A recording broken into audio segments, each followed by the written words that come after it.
Hello students, और आप सभी का आपके अपने educational YouTube channel reader academy with Jayant पे आपका स्वागत है और मेरा नाम है जयंत। तो चलिए दोस्तों, इसी के साथ वीडियो को शुरू करते हैं और हम लोग पढ़ रहे हैं भारत का संवैधानिक विकास। यहाँ पर हम लोग जानने वाले हैं कि किस तरह से ब्रिटेन के लोगों ने भारत पे अपने साम्राज्य को बढ़ाया और पूरी तरह से कई वर्षों तक शासन किया।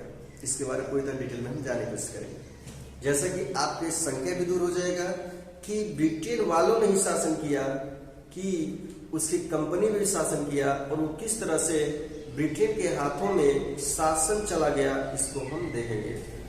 तो चलिए शुरू करते हैं। इसमें हम कुछ क्या करेंगे, जैसे कि एक्ट देखेंगे।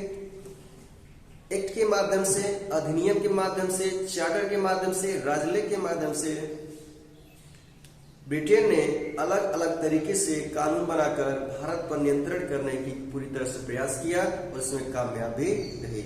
उसी जो है कि परीक्षा की दृष्टि से हम लोग पढ़ेंगे कि वनडे एग्जाम्स के लिए कहाँ से परीक्षा पूछे जाते हैं और एक कंसेप्ट तैयार करेंगे किस तरह से ब्रिटेन के लोगों ने किस तरह से जो कि भारत पे पूरी तरह से कब्जा किया और कई वर्षों तक शासन किया। तो दोस्तों, इसी के संदर्भ में शुरू करते हैं।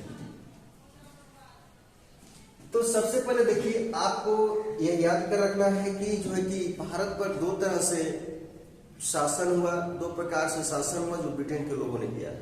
एक ईस्ट इंडिया, जैसे कि हाईलाइट भी किए, देखिए सब हाईलाइट है।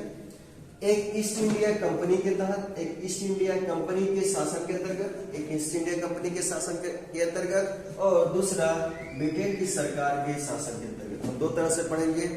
एक ईस्ट इंडिया कंपनी आई, उसने भी क्या किया, पूरी तरह से भारत पे क्या शासन किया, कहने का मतलब पूरी तरह से व्यापार किया। और उसके बाद ब्रिटेन की सरकार आई, उसने भी क्या किया, पूरी तरह से अपने हाथों में ले लिया और उस पर शासन भी काम करने। पहले आपको पता है कि जब जो है कि ईस्ट इंडिया कंपनी आई तो उसका सिर्फ उद्देश्य था व्यापार करना, लेकिन जब भारत में उथल पुथल देखी तो उसके बाद क्या हुआ, उसने जो है कि भारत पे शासन करने का भी जो है कि मन बना लिया। चलिए दोस्तों, अब कैसे शासन की इसके बारे में किस तरह से क्वेश्चन बनता है उसको देखिए। चलिए क्वेश्चन शुरू करते हैं। तो ईस्ट इंडिया कंपनी जो है कि 1600 ईस्ट इंडिया कंपनी की स्थापना 1600 ईस्वी में हो गई। उसके बाद ब्रिटेन की सरकार के शासन के अंतर्गत ब्रिटेन की सरकार कब शासन किया, तो 1857 की क्रांति के बाद 1858 से जो ईस्ट इंडिया कंपनी थी और जो ब्रिटेन की सरकार थी, अब जो है कि पूरी तरह से जो भारत पे कब्जा करने लगी ब्रिटेन की सरकार। चलिए शुरू करते हैं। तो 1600 ईस्वी का चार्टर या राजलेख, इसमें 1600 ईस्वी में क्या हुआ, कुछ खास बात जानते हैं। कह रहा है कि भारत का संवैधानिक इतिहास ईस्ट इंडिया कंपनी के साथ प्रारंभ हुआ। क्योंकि जब हम बात करते हैं कि भारत के संवैधानिक विकास की बात करेंगे तो जरूर हम ईस्ट इंडिया कंपनी की बात करेंगे। चलिए बिल्कुल सीक्वेंस में चलेंगे। वैसे किताब से पढ़ना शुरू करेंगे तो बहुत ही दिक्कत होगी, बस सीक्वेंस में चलेंगे, बिल्कुल मजेदार तरीके से पढ़ेंगे और आपका कॉन्सेप्ट तैयार हो जाएगा और जितने क्वेश्चंस होते हैं वनडे एग्जाम के लिए वो भी तैयार हो जाएगा। अदर एग्जाम को भी तैयार करते हैं उसमें भी आप बहुत ही यूजफुल होगा। तो ईस्ट इंडिया कंपनी की स्थापना हुई कब हुई, तो 1600 ईस्वी में। 1600 ईस्वी में जिसे हम क्या, जिसे 1600 ईस्वी का राजलेख कहा गया, जिसे हम 1600 ईस्वी का राजलेख कहते हैं ईस्ट इंडिया कंपनी की स्थापना के साथ। ईस्ट इंडिया कंपनी की स्थापना कब हुई, तो 31 दिसंबर 1600 ईस्वी में ईस्ट इंडिया कंपनी की स्थापना है, ईस्ट इंडिया कंपनी। तो 31 दिसंबर 1600 ईस्वी में, 31 दिसंबर 1600 ईस्वी में ईस्ट इंडिया कंपनी की स्थापना हुई, याद रखिएगा। इसके बाद महारानी एलिजाबेथ ने, वहां की जो महारानी एलिजाबेथ थी, महारानी एलिजाबेथ प्रथम ने 15 वर्षों के लिए पूर्वी देशों के साथ, कितने वर्षों के लिए, 15 वर्षों के लिए पूर्वी देशों के साथ व्यापार करने का अधिकार दे दिया, जिसमें ईस्ट इंडिया कंपनी को की पूंजी उस समय लगी थी 30,133 पाउंड और इसमें जो भागीदार थे, जो व्यापारी थे, 217 लोग थे। याद रखिएगा, ईस्ट इंडिया कंपनी की स्थापना हो गई, कितने पाउंड पूंजी लगा, 30,133 पाउंड लगा, उसमें जो है कि और 217 लोग शामिल थे। और जो है कि महारानी एलिजाबेथ ने कहा कि भाई अब जाओ, तुम क्या करो, पूरे देश के साथ व्यापार करो। क्योंकि उसमें बात थोड़ी सी बैक जाते हैं तो उस समय जो छोटे छोटे व्यापारी जो थे छोटे छोटे व्यापारी थे उस समय व्यापार करते थे। तो यह जो है कि महारानी एलिजाबेथ प्रथम ने सबको बुलाया और कहा कि छोटे मोटे व्यापार क्यों करते हैं, करना है तो बड़ा करो। उसके बाद उसने कहा कि जब पूर्वी देशों में, क्योंकि उससे पहले आपको पता है कि भारत जो है कि चिड़िया, सोने की चिड़िया के नाम से प्रसिद्ध था और पहले से भी बहुत ही धनवान था। कहा कि जब उधर व्यापार करो। इसके तहत क्या हुआ, जो सभी व्यापारी थे राजी हो गए और उस तरह से ईस्ट इंडिया कंपनी की स्थापना हो गई, जिसमें 133 पाउंड लगा और 217 लोगों ने क्या किया, इस व्यापार को आरंभ किया। और आपको पता है कि सबसे पहले जब आए थे लोग, यानी कि जब ईस्ट इंडिया कंपनी आई थी, तो सिर्फ उनका मकसद था, उनका इरादा था सिर्फ क्या करना, व्यापार करना। उसके बाद फिर क्या हो गया, मन में लालच आ गया। उसके बाद धीरे धीरे लोग भारत पे शासन करना शुरू कर दिया। उसको भी हम बताएंगे। फिलहाल हम सिर्फ संविधान की बात करते हैं, कैसे विकास हुआ। इसके बाद क्या हुआ, उस शासन को चलाने के लिए अब क्या, जैसे ईस्ट इंडिया कंपनी की स्थापना हो गई, अब उसको चलाना है। तो उसको चलाने के लिए गवर्नर जनरल और एक उप गवर्नर जनरल प्लस 24 अन्य सदस्यों की जो है कि समिति बनाई गई। या पूरी तरह से कहा जाए तो परिषद बनाया गया, जिसे उसे कहा गया उसकी परिषद, जिसे गवर्नर और उसकी परिषद कहा गया। गवर्नर जो उप गवर्नर थे प्लस 24 अन्य सदस्य थे, उसे संज्ञा दी कि गवर्नर और उसकी परिषद। और इसी बाद में गवर्नर और उसकी परिषद को, यानी कि गवर्नर और एक उप गवर्नर प्लस 24 अन्य सदस्य को हम कोर्ट ऑफ डायरेक्टर कहें या निदेशक मंडल कहें, जो इंग्लैंड में इसी था। कोर्ट ऑफ डायरेक्टर्स या निदेशक मंडल से बाद में कहा गया, जो कि वो जो कि कोर्ट ऑफ डायरेक्टर्स कहा था, तो जो इंग्लैंड में था। यही से जो कंपनी के जो कानून बनाना, नियम बनाना जो काम करता था सबसे पहले। लेकिन धीरे धीरे रेगुलेटिंग एक्ट आते गए, इसका कहने का मतलब एक्ट आते गए, अधिनियम आते गए, जिसके तहत ये धीरे धीरे कानून बदलते चले गए और धीरे धीरे गवर्नर के हाथों में जाता है, वो भी कानून को क्या कर सकता है, निर्माण कर सकता है। इस तरह से उस तरह से क्या हुआ, धीरे धीरे बढ़ते चले गए। तो हमने 1600 को समझा, 1600 में समझ गया कि क्या था। तो 1600 में जो है कि 31 दिसंबर 1600 ईस्वी में जो है कि ईस्ट इंडिया कंपनी की स्थापना होगी। चलिए आगे बढ़ते। इसके बाद क्या हुआ, 1773 का रेगुलेटिंग एक्ट आया। कौन सा आया, 1773 का रेगुलेटिंग एक्ट। समझिए 1773 रेगुलेटिंग एक्ट आया। जितने भी व्यापारी थे जो भारत में व्यापार करने आए थे ईस्ट इंडिया कंपनी के पास, अब वो कंपनी लॉस में जाने लगी। वो जाके जो है कि ब्रिटेन के संसद के पास गए। ब्रिटेन की जो संसद थी जहां पर, वहां पर उसके पास गए और कहे कि भैया जो हमें कंपनी लॉस में चल रही, पैसा मांगे। उस ब्रिटेन की जो संसद थी, जो ब्रिटेन की जो सरकार देगा पैसा, तो हम तुम्हें इतना जो है कि सब कुछ कर रहे हैं। तो फिर जो ईस्ट इंडिया कंपनी वाले थे जो रोने लगे। रोने का मतलब क्या, हमारे पास पैसा खुद ही नहीं है, हम पैसा कहाँ से दें आपको। तो कहा अच्छा ये बात है, तो कहा ठीक है। इसके तहत क्या हुआ, उसके बाद उसी के बाद 1773 का रेगुलेटिंग एक्ट आया। और जब इसके बाद आया तो इसकी क्या कि जांच किया जाए कि सब पैसा जा कहाँ रहा, कि तो बहुत व्यापार तो अच्छा चल रहा है, तो ये पैसा जा कहाँ रहा है, इसकी जांच करने के लिए रेगुलेटिंग एक्ट आया। किसकी सिफारिश पर, तो ब्रिटेन के प्रधानमंत्री, ब्रिटिश प्रधानमंत्री लॉर्ड नॉर्थ की सिफारिश पर, जो उनके द्वारा गठित किया गया था गुप्त समिति की सिफारिश पर एक्ट पारित किया गया, जिसे 1773 का रेगुलेटिंग एक्ट कहा गया। इसका मुख्य उद्देश्य क्या था, तो भारत और ब्रिटेन पर नियंत्रण करना। इसका भारत ब्रिटेन पर नियंत्रण का मतलब क्या, कि आखिर ये कहाँ लॉस कैसे कंपनी में जा रहा है, इसको देखना। और उसको जो है कि जो करप्शन हो गया, तो उस समय बहुत सारा ज्यादा करप्शन हो गया था, इसको सुधारने की बात कही गई थी। चलिए समझ, तो यह जो लॉर्ड नॉर्थ की सिफारिश पर गुप्त समिति, यानी लॉर्ड नॉर्थ द्वारा इस समिति गठित की गई थी। समिति का क्या नाम था, गुप्त समिति। इसी की सिफारिश पर एक्ट लाया गया, जिसे 1773 का रेगुलेटिंग एक्ट कहते हैं। चलिए समझ में आगे बढ़े। इसका उद्देश्य क्या था, तो जब सीधा कह दीजिएगा कि इसका उद्देश्य था भारत और ब्रिटेन पर नियंत्रण करना था। पहले बता चुके हैं कि कंपनी लॉस में जा रही थी, उसको बिल्कुल नुकसान हो रहा था, और नुकसान हो नहीं रहा था, उसको फायदा ही फायदा था, लेकिन वो पैसा कहाँ जा रहा था, इसी को जांच करने के लिए क्या किया गया, रेगुलेटिंग एक्ट आ गया। और इसमें बहुत सारे चेंजेस, बदलाव किए गए, बहुत इंपॉर्टेंट है, इसे पूछा जाता है परीक्षा में। अब क्या था इसमें क्या मुख्य बदलाव किया गया, उसको समझते हैं। जो बोर्ड ऑफ डायरेक्टर्स था, बोर्ड ऑफ डायरेक्टर्स याद रखिएगा, जो बोर्ड ऑफ डायरेक्टर्स जब इससे पहले जब बना था, तो जब उसका कार्यकाल 1 वर्ष था, इस अधिनियम के तहत, जैसे कैसे इस एक्ट के तहत उसका कार्यकाल 1 वर्ष से बढ़ाकर 4 वर्ष कर दिया। कितना कर दिया, 1 वर्ष से बढ़ाकर 4 वर्ष कर दिया। इसमें क्या किया गया, इसके बाद जो 24 जो सदस्य थे, जिसे निदेशक मंडल या कोर्ट ऑफ डायरेक्टर्स कहते हैं, उसको प्रतिवर्ष 1/4 अवकाश कर दिया। इसे प्रतिवर्ष 1/4, जैसे राज्यसभा में देखते हैं अवकाश के होते हैं, उसी तरह से उस समय कहा कि जो 24 सदस्य होंगे उसमें से 1/4 1/4 और 1/4 के मतलब 4 छके 24, यानी 6 लोग क्या करेंगे, 1/4 निकालिए कितना हो जाएगा, निकालिए 24 तो 4 छके 24, यानी 6 लोग क्या हो जाएंगे, प्रतिवर्ष अवकाश में रिटायर हो जाएंगे। ऐसा कहा गया किसके तहत, 1777 के रेगुलेटिंग के तहत। इसके बाद आगे कहा गया जो सीओडी है, जो कोर्ट ऑफ डायरेक्टर्स है, को जो चुनने का जो काम किया जाता था 1 वर्ष पहले 1000 पाउंड देकर, अब ध्यान समझिएगा, जो कि 24 सदस्यों को जो चुनता था 1000 जो पाउंड जमा किया रहेगा, जो भागीदार रहेगा वही क्या कर सकता था, जो कि 24 अन्य सदस्यों को चुन सकता था। इसके पहले इसमें 1773 के रेगुलेटरी एक्ट में कहा गया, इसके पहले 500 था, इसके पहले कितना था, 500 पाउंड था। इस अधिनियम के तहत 1000 कर दिया गया और का 1 साल पहले जो होगा वही क्या करेगा, कोर्ट ऑफ डायरेक्टर्स यानी जो 24 अन्य सदस्य उसको चुनने का काम करेगा। 1773 के रेगुलेटरी एक्ट में था।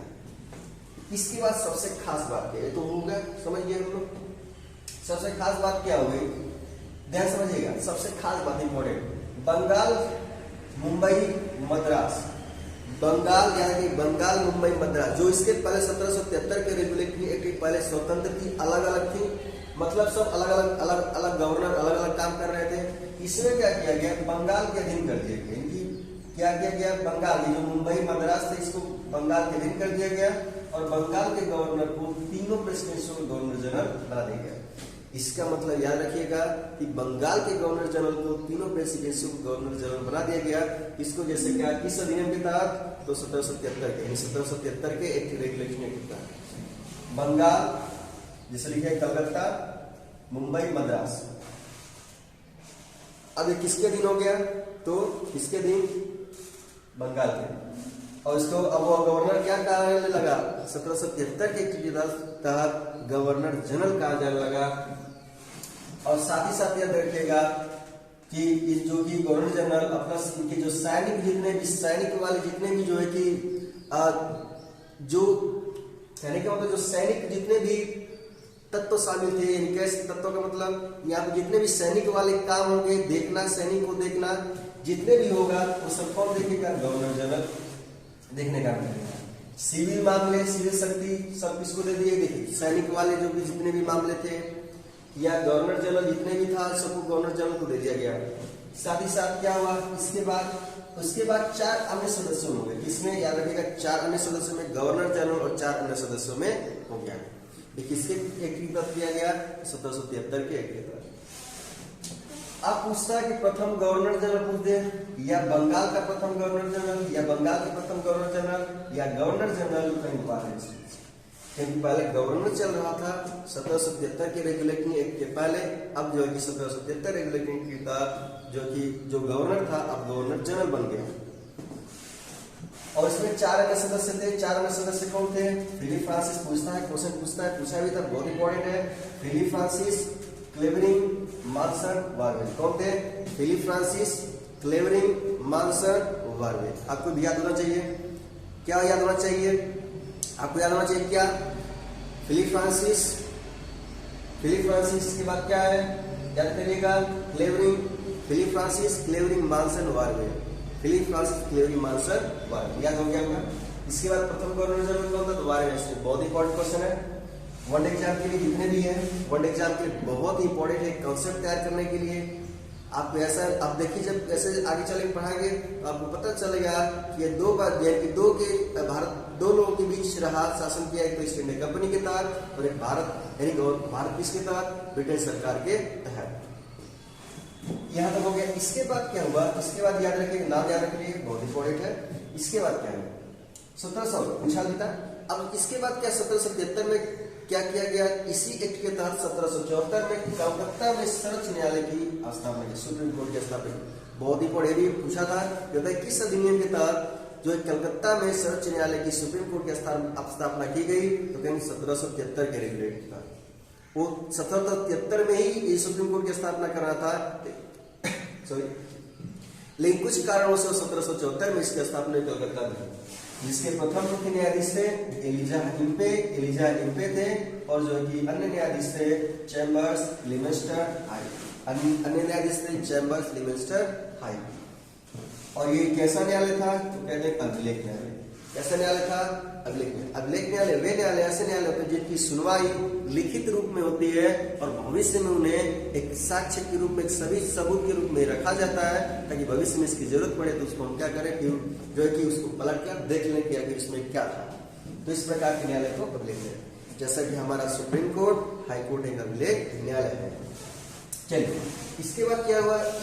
इसके विरुद्ध यानी कि जो है सुप्रीम कोर्ट के विरुद्ध प्रीवी काउंसिल में अपील कर सकते हैं। विरुद्ध अपील प्रीवी काउंसिल, यानी कि इसका मतलब है कि हम क्या संतुष्ट नहीं है, यदि संतुष्ट नहीं है तो इसके विरुद्ध हम सुप्रीम कोर्ट के विरुद्ध हम क्या कर सकते थे, यानी कि हम का मतलब क्या, उस समय जब था उस समय जो है कि उस समय प्रीवी काउंसिल में जा सकते थे, अपील कर सकते थे। हम इस सुप्रीम कोर्ट से जो है कि सहमत नहीं होते थे। इसके तहत 1773 के रेगुलेशन। चलिए आगे बढ़ते हैं। हाँ, एक बात और समझिए, जैसे हम लोग क्या है, जैसे हाई कोर्ट से संतुष्ट नहीं तो हम कहाँ जाते हैं? सुप्रीम कोर्ट में जाते हैं। तो उस तरह से प्रीवी काउंसिल में, और ये प्रीवी काउंसिल कहाँ थी? इंग्लैंड। याद रखिए कहाँ थी? इंग्लैंड में स्थित थी। प्रीवी काउंसिल कहाँ थी? इंग्लैंड में। इसके बाद इसी 1773 के रेगुलेटिंग एक्ट के तहत क्या किया गया? बिना लाइसेंस के व्यापार पर प्रतिबंध किया गया, क्योंकि उस समय करप्शन बहुत ज्यादा था, कंपनी लॉस में चल रही थी। लॉस में क्या मतलब? कंपनी तो बहुत ज्यादा कमा रही थी, लेकिन उससे जो है कि बीच में पैसा गायब हो जा रहा था। इसको लिए उसने क्या किया, फिर एक कानून लाया, कहा कि ठीक है अब क्या करेंगे, जितने भी व्यापारी होंगे बिना लाइसेंस बनवाना पड़ेगा, यानी लाइसेंस के साथ ही व्यापार करेंगे। जिसका लाइसेंस नहीं होगा वो व्यापार नहीं कर पाएगा। 1773 के रेगुलेशन के तहत किया गया। आगे तो प्रतिबंध लग गया। अब आगे एक्ट ऑफ सेटलमेंट। क्या गया? Act of settlement 1781। 1773 का पढ़े, कुछ खास बातें थी। अब 1716 पढ़ लिए। 1600 का चार्टर या राजनीति से क्या है? 1773 का रेगुलेटिंग एक्ट। इसके बाद एक्ट ऑफ सेटलमेंट 1781। ब्रिटिश संसद प्रवर समिति की सिफारिश। याद रखिए ब्रिटिश संसद, अच्छा वहां पर सब कानून कौन बना रहा था? वहां पर था निदेशक मंडल, और ये सब सुझाव कौन दे रहा था? कौन बता रहा था ऐसे करिए वैसे करिए जो भी है? तो कौन कह रहा था? वहां की ब्रिटेन की संसद थी। ब्रिटेन की संसद थी। देखिए बहुत कैसे कब्जा करते हैं पूरे जो भारत में, एक जो कि अपना साम्राज्य आधिपत्य कर लेते हैं और कई सालों तक करते हैं। इसके माध्यम से आपको पता चलेगा, बहुत ही दिमाग लगा के। चलिए, तो इसके क्या? ब्रिटिश संसद की प्रवर समिति की सिफारिश, मतलब की सिफारिश पर उसके अध्यक्ष कौन थे? Edmund work. तो ब्रिटिश संसद के प्रवर समिति के अध्यक्ष एडमंड वर्क के सुझाव पर क्या किया गया? एक्ट ऑफ सेटलमेंट लाया गया। एक्ट ऑफ सेटलमेंट लाया गया। इसमें क्या किया गया? इसको जो है कि जो कंपनी जो है कि बहुत ही करप्ट हो गई थी, जिसमें लॉस हो रहा था, उसको सुधारने के लिए लाया गया।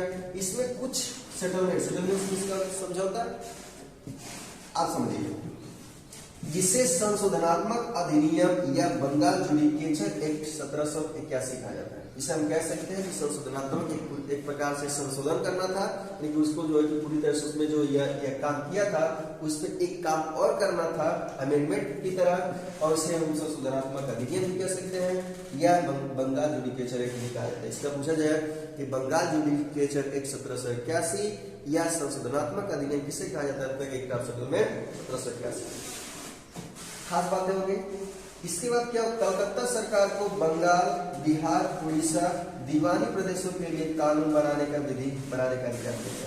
इसको जो कलकत्ता सरकार थी तो उसको कहा कि इसके तहत एक्ट ऑफ सेटलमेंट के तहत कहा कि आप बंगाल पे, बिहार पे, उड़ीसा पे जितने भी कानून बनाने हैं, दीवानी मामले हैं, उसको क्या कर सकते हैं? कानून बना सकते हैं। इसको दिया कलकत्ता सरकार। इसके तहत किसे किया था? एक्ट ऑफ सेटलमेंट के तहत। इसके बाद सर्वोच्च न्यायालय। याद रखिएगा सर्वोच्च न्यायालय।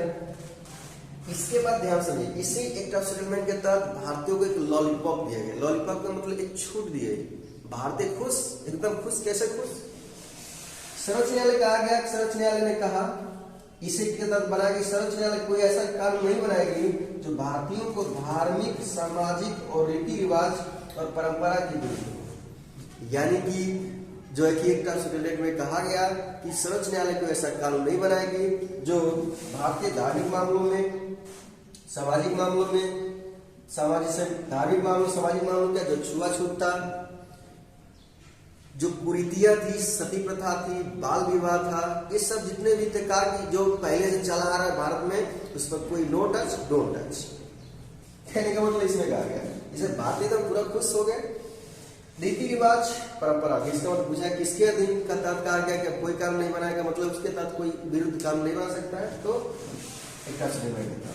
इसके बाद कहा गया कि सर्वोच्च न्यायालय की शक्ति सीमित कर दी गई।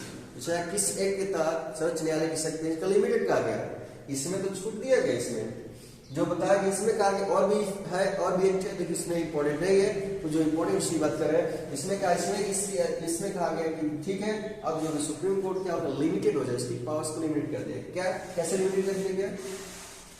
गवर्नर जनरल की परिषद सुप्रीम कोर्ट मेमो, इसका मतलब क्या है, किसके तहत काम किया। कहा गया कि जो गवर्नर जनरल की जो परिषद है, गवर्नर की परिषद है, गवर्नर जनरल प्लस उसके 4 अन्य सदस्य, याद रखिएगा तो पहले बताया। अब ये क्या होगा, सुप्रीम कोर्ट में कोई भी कानून बनाता है, इस सब कानून ये लोग कानून बनाते हैं, तो क्या होगा उसमें जो सुप्रीम कोर्ट में पंजीकरण कराना आवश्यक नहीं होगा। सुप्रीम कोर्ट में पंजीकरण कराना आवश्यक नहीं होगा, इसका मतलब से मुक्त हो जाएगा। क्लियर हो दोस्तों, यहाँ तक तो यानी कि हम इसमें दो जो है कि 3 एक्ट पढ़ चुके हैं, 1600 का, 1773 का और एक्ट ऑफ सेटलमेंट। एक आइडिया आपको मिलेगा और कम से कम 3-4 वीडियो में पूरी तरह से पढ़ लेंगे कि कैसे जहां से क्वेश्चन बनते हैं, ऐसे ही पढ़ेंगे दोस्तों जहां पे क्वेश्चन बनते हैं, या फिर वनडे एग्जाम के लिए बहुत यूजफुल होता है। और यदि हमारे चैनल पहली बार है तो हमारे चैनल को सब्सक्राइब कर सकते हैं, लाइक कर सकते हैं, कमेंट्स भी कर सकते हैं। चलिए, तो जो है कि 1600 ईस्वी के चार्टर है, एक बार रिपीट कर लेते हैं। 1600 चार्टर में क्या होगा, ईस्ट इंडिया कंपनी की स्थापना हो गई। इसी के साथ भारतीय संविधान का संवैधानिक विकास शुरू हो जाता है। स्थापना का हुई 31 दिसंबर 1600 ईस्वी में हो गई। इसके बाद क्या हुआ, मुख्य बातें समझ लेते हैं। इसमें जो है कि पूंजी लगाई कितना, 30,133 पाउंड। कितने भागीदार थे, 217 भागीदार थे। इसके बाद आगे क्या हुआ, इसमें जो है कि गवर्नर और उप गवर्नर प्लस 24 सदस्य बने, जो कि ईस्ट इंडिया कंपनी के प्रशासन को संभालने के लिए थे। इसमें क्या, इसके बाद में हम कोर्ट ऑफ डायरेक्टर्स के निदेशक मंडल कह दिए। क्लियर हुआ। इससे 1777 में कुछ खास बातें क्या हो गई, ये जो है कि जो कंपनी लॉस में चल रही थी उसको सही करने के लिए जो कि 1777 का रेगुलेटिंग एक्ट आया। इसके बाद इसमें कुछ बातें, जो खास बातें इसी के तहत याद रखिएगा।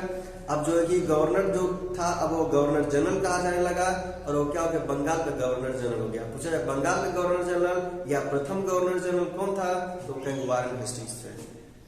उसके 4 अन्य सदस्य थे, Philip Francis, Clavering, Monson, Barwell. Philip Francis, Clavering, Monson, Barwell. इसके तहत क्लियर हुआ। आगे बढ़ते हैं। इसके बाद जो है कि इसी के तहत जो है कि 1777 के रेगुलेटिंग एक्ट के तहत 1774 में सुप्रीम कोर्ट की स्थापना करनी थी, लेकिन 1700 कुछ कारणों से 1774 में जो है कि सुप्रीम कोर्ट की स्थापना की गई। कहाँ की, कलकत्ता में की गई।